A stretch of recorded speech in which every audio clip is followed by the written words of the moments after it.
There are moments in time when video game developers just strike liquid gold.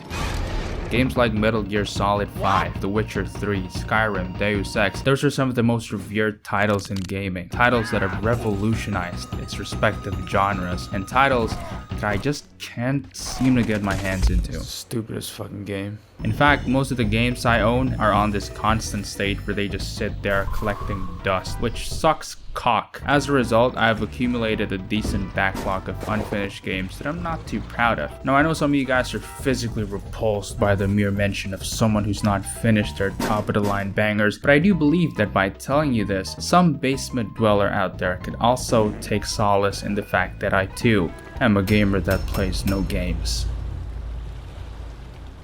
To know why this happens, let me lay in the foundation for you guys. The relationship between playing video games and gaming is like what Demi Lovato is to crack cocaine. When she says she quit drugs, you don't really think that she's off the powder, do ya? You probably still think that she's actually doing it secretly in some senile old man's dungeon, which is the same like gamers. Nobody would believe you if you're a gamer and you say that you haven't been playing games for a while. It just doesn't make any total sense. Most people would just say that you're putting up a pretense or something to sound interesting, which might be true, but no, it's actually something real.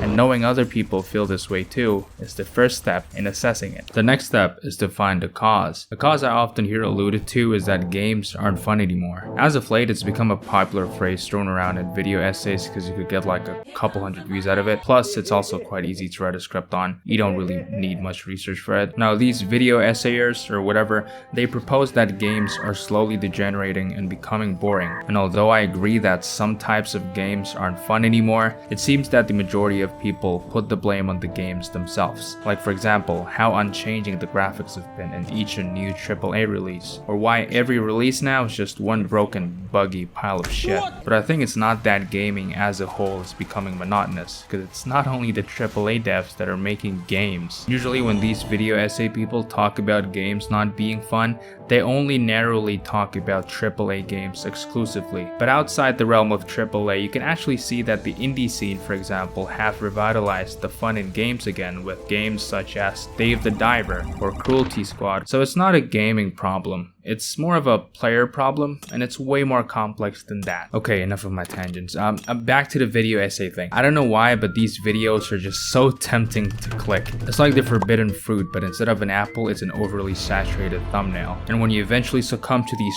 dark and evil temptations, you can extract that after several tangents about life and other unrelated topics, the argument of these video essays settle down to either we've grown up or you've been tired of playing the same genres over and over again. Objection! Let's make a case for the former. Now, I'm not a law major, I can't debate that good. In fact, I'm way worse, I'm a business major. But it doesn't take no fucking Saul Goodman to tell that leaving old hobbies for other new and interesting ones is a part of growing up. There's no argument in that. However, did I win?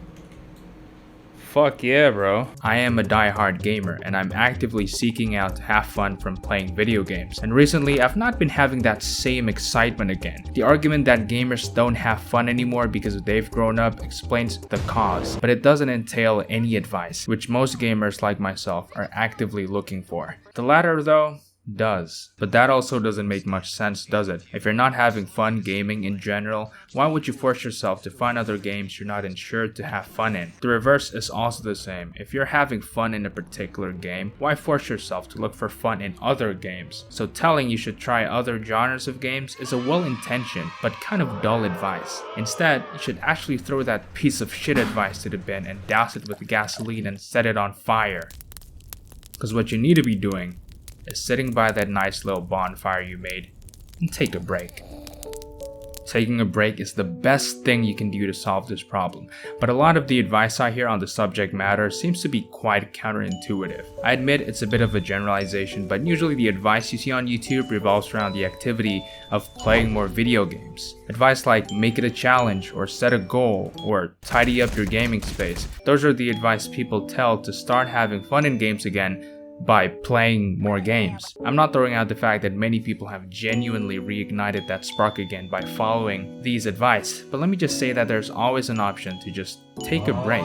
You might actually benefit more from it in the long term. As we all know, humans have the capacity to be ingenious as they are to be dumb and fucking stupid. This is why we keep doing the same things again and again to get enjoyment, because we've associated with fun in the past. If you aren't having fun playing with games, just stop playing more games. As a personal anecdote, after I took a break from gaming, I realized that RPG games stand for role-playing games. I mean, I always knew what it stands for, I'm not a fucking dumbass, but it's something that I always overlooked the definition of. When I started to approach RPG games from a roleplay perspective, my playthroughs were much more richer. That's essentially what you should be getting from a break. Insight. Insight is, I think, what you don't get for taking the other advices. Sure, you could start having fun again by following those advice, but you don't get any more benefit from it other than solving the problem at hand. So basically, just take a break from gaming. A rule of thumb is that when you feel like it's time to resume playing games again, it's usually not the time you should be playing games again. And if you still can't find insight to the perfect game after taking a break,